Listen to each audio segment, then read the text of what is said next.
One of the greatest feats ever accomplished in human history is undoubtedly the colonization of the Pacific Islands. 3,000 years ago, the Lapita peoples first sailed from Papua New Guinea to the large western islands of the Pacific. 2,000 years ago, Micronesians populated the small islands to the northwest. But it was the massive expansion 1,000 years ago of these people into East Polynesia that was the greatest period of voyaging and discovery.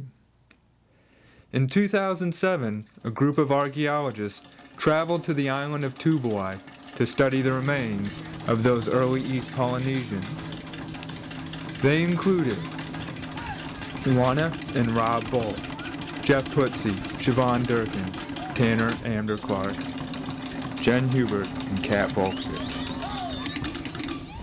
Together, they traveled to unearth prehistory on the island of Tubuai.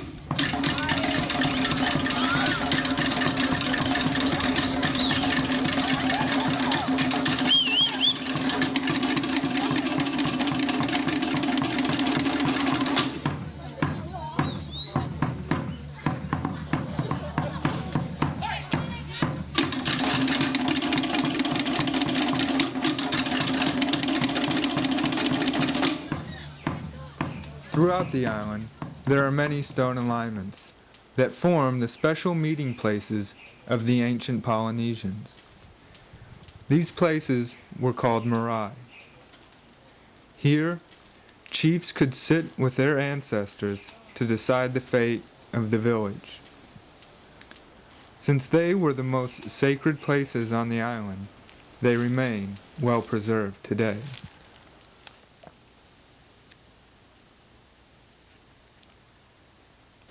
Throughout the plowed fields, many artifacts are uncovered. Larry Miller has lived on the island for many years now and has spent countless days collecting and documenting the stone tools and other artifacts he has found in fields such as this. His home teems with his finds, and his garage holds all the adzes he's found in years past, each one carefully documented within his library.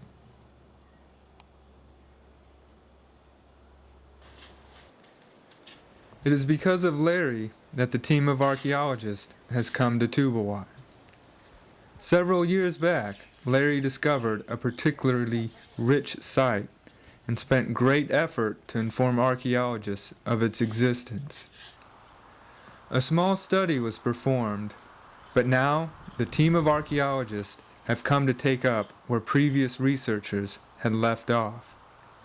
They have come to see what the artifacts they will find can tell them about the ancient explorers of 1,000 years ago.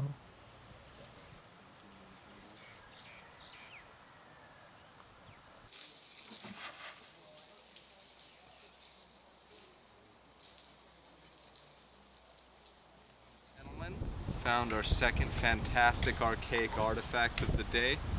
Beautiful pearl shell bonito lure.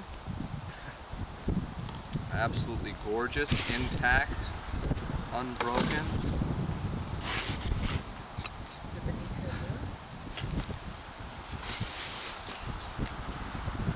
Absolutely beautiful. Oh, it's not a wiggly shank. You know, work hard to get wow out of him now. One of the first and most prevalent finds is fishhooks.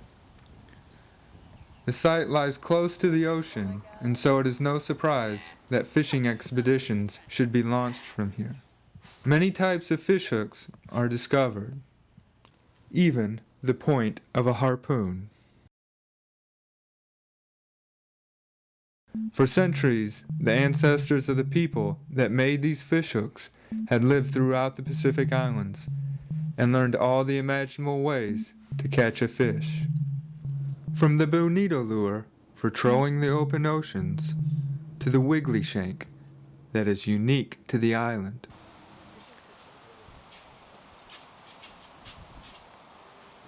After the initial success of the dig, it was decided that the excavation should continue in a new area. Bits of pearl shell were found, but it was noticeably less successful. The excavation then moved to a third place. It was in this third area that good deposits were once again found.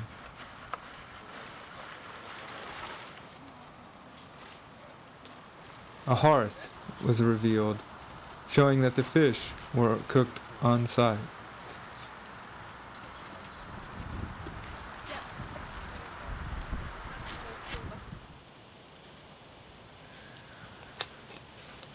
The archaeologists decided to dig a trench connecting areas 2 and 3 to see what the profile of the soil could tell them. They found that area 2, which was closer to the ocean, was very washed out compared to the well-preserved layers of area 3. It is likely that the ocean was closer to the site in previous times, and it appears that a storm may have wiped out the small settlement at one point in time, but that it was quickly rebuilt. Within the trench, many artifacts were found, and so the excavation continues with renewed vigor. Stone tools are found. Here, an adze sits beside a post hole. It was likely lost when the storm buried the first site. It would have been used to carve boats and bowls and other useful things.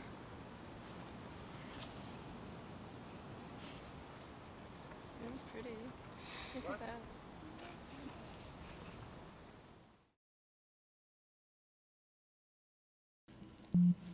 By carefully analyzing the chemical composition of the stone, the archaeologist should be able to determine whether these tools were made on the island or imported from elsewhere.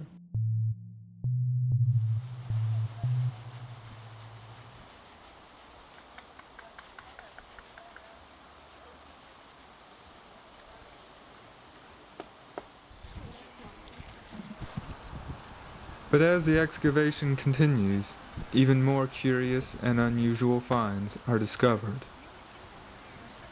A large burn feature makes one wonder what else was going on.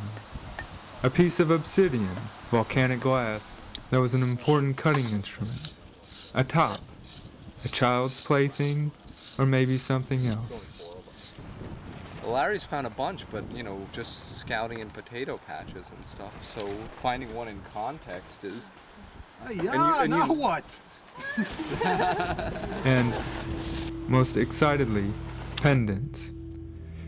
These pendants are more than just items of personal adornment. They are marks of prestige that show that important people lived at this site. They carried on cultural rituals, such as tattooing. The people that lived here did not just fish and survive.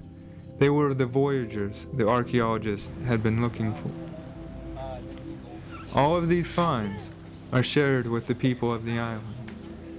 The school children are invited out to learn about the remains of their ancestors. They show great interest and excitement and dig through the screens, helping as best they can. And in exchange, they leave us with their song.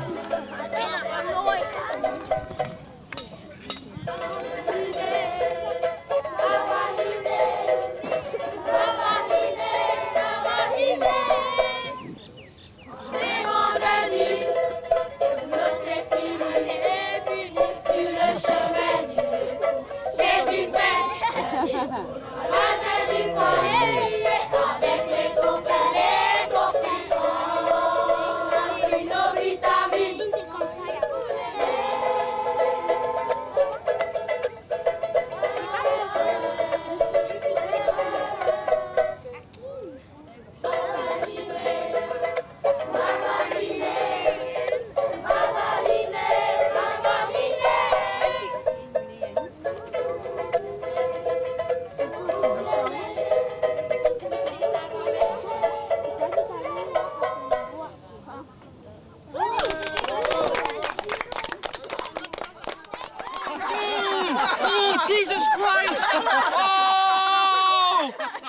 my God! Where did this come from? Where did this come from? Oh my God! We did it! We did it!